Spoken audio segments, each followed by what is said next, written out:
Yeah, I think when you look at the three legs of the relationship itself, whether it's the sourcing advisor, the service provider, and the client, and especially when things go wrong, the tendency on the part of on the part of the client, in some sense, is to attribute or ascribe most of the blame to the service provider.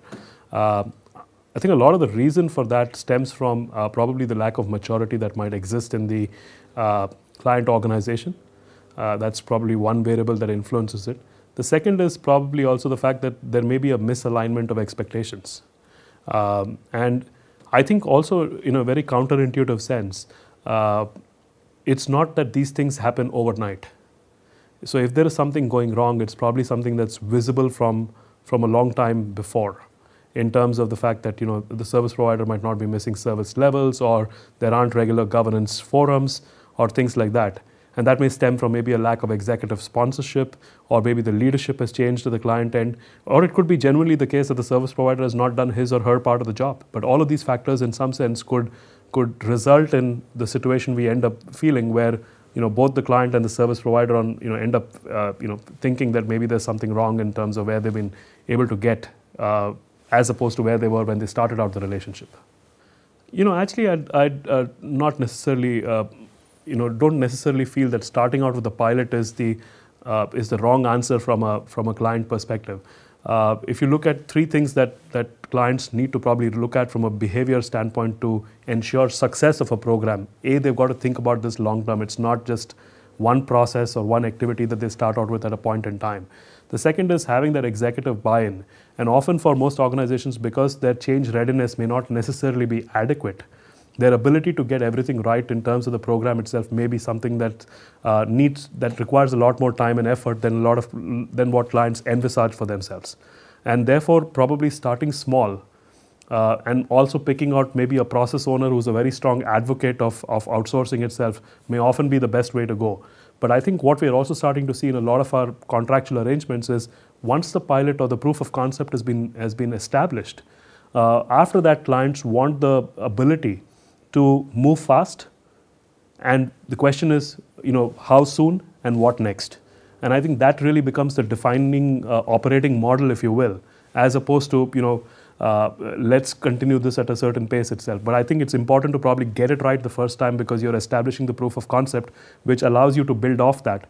And the second piece that is there is, once you get the first process done, even though it may be one part of the value chain, I think the onus is thereafter on the client and the service provider to determine what may be the adjacencies that can derive additional value to the client itself. And that becomes an ongoing governance question, where the service provider says, look, if you were to do this particular process upstream, this is what it could mean, so on and so forth.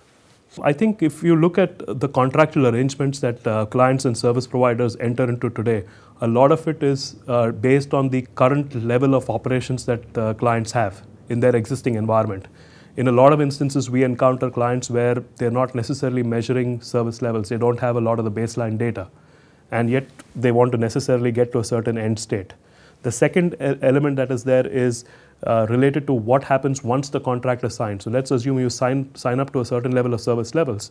The fact of the matter is, a lot of those service levels are input measures, whether it's turnaround time, process accuracy, so on and so forth. These are not necessarily linked to a business objective.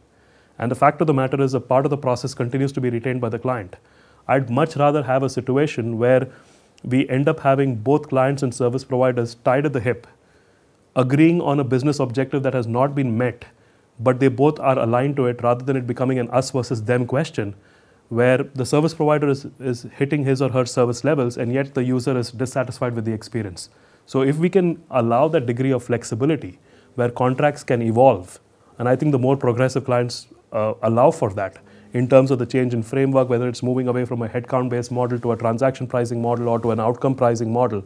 These are the things that I think are critical from a contractual flexibility standpoint to help a client ensure that the contract continues to be relevant.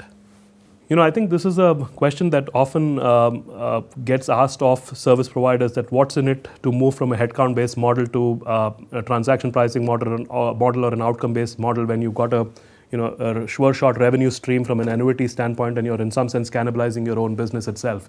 I think the issue is a lot more deeper rooted than that.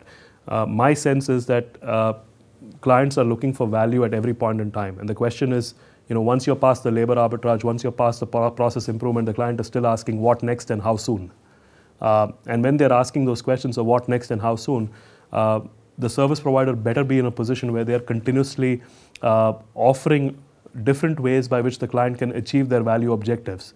Because if they don't do it, then for sure somebody else is going to go ahead and ask the same question of the client, at which point in time the service provider is on the defensive. So I think that's one motivation for the service provider to continuously innovate the way they interact with the client and keep adding value.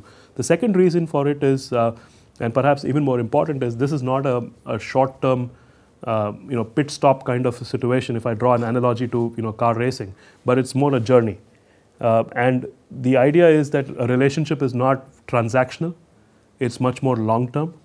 And we're not looking at this in the context of a particular revenue stream going down or not, because the idea is if you go back and keep adding value and tell the client that this is the benefit you can give them, the client is going to keep coming back and saying, here's another piece of work that we think we can do differently, and the service provider is the natural contender to take on that part of the business as well. So we think it's longer term beneficial for the service provider to keep looking for these avenues of value creation rather than taking a short-term perspective, which is in some sense predicated on cannibalization, and then saying, taking an opportunistic view and saying this does not make sense.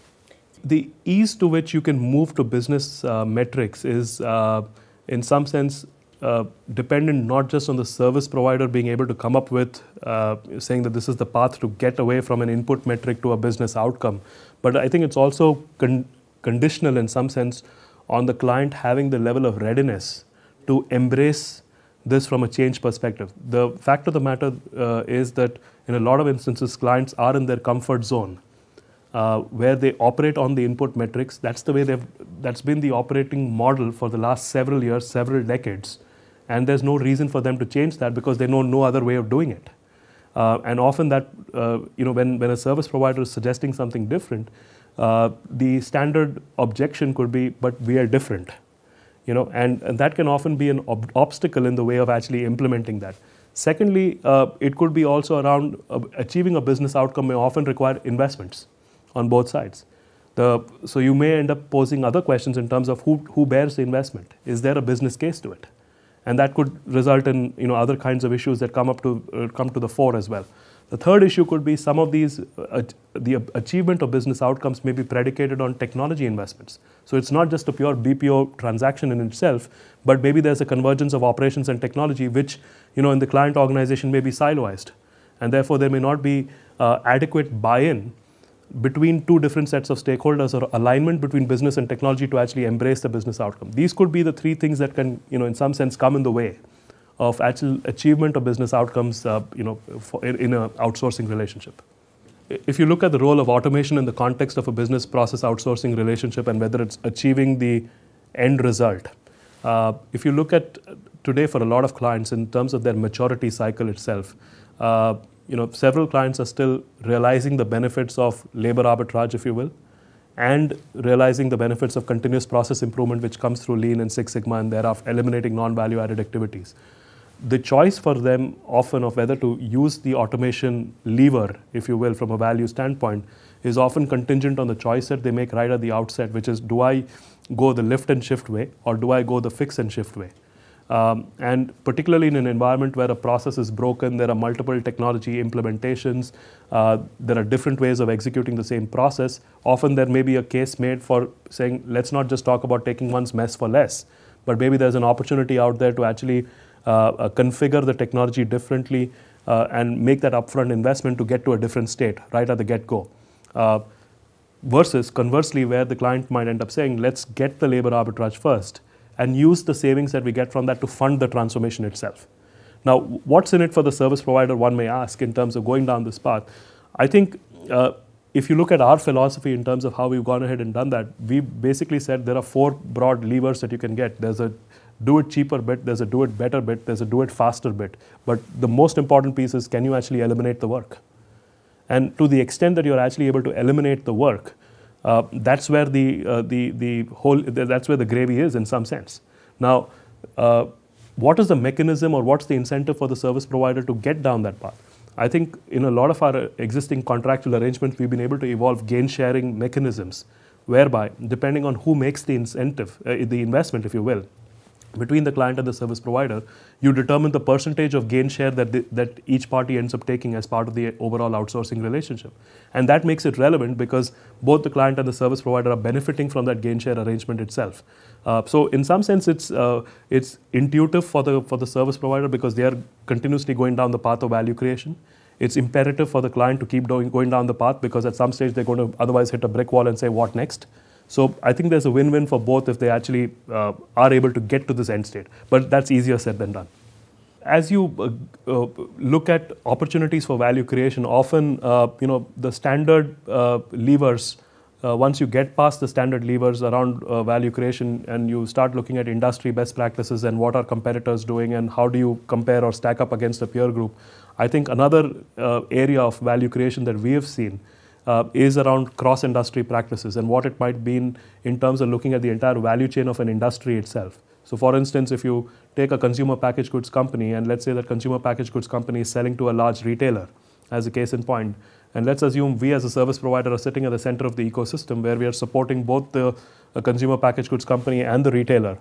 The ability on our part to actually drive an extra level of efficiency and effectiveness is huge if we start looking at what might be the joint opportunities when we look at the entire value system, value chain itself. And I think in my mind, that opportunity is yet at the early stages. But to the extent that you're able to derive benefits from that, I think that's the way to go because the service provider can play a very central role in driving that because they're going to be able to do what the client at both ends cannot themselves do on a standalone basis. Because there is a customer or a seller-buyer relationship that comes between them. But in some sense, as a service provider, we end up being the intermediary, but yet a very central component of that ecosystem. So to that extent, the service provider ability to influence that, I think, is much larger than what two clients who are at opposite ends of the spectrum may be able to do by themselves.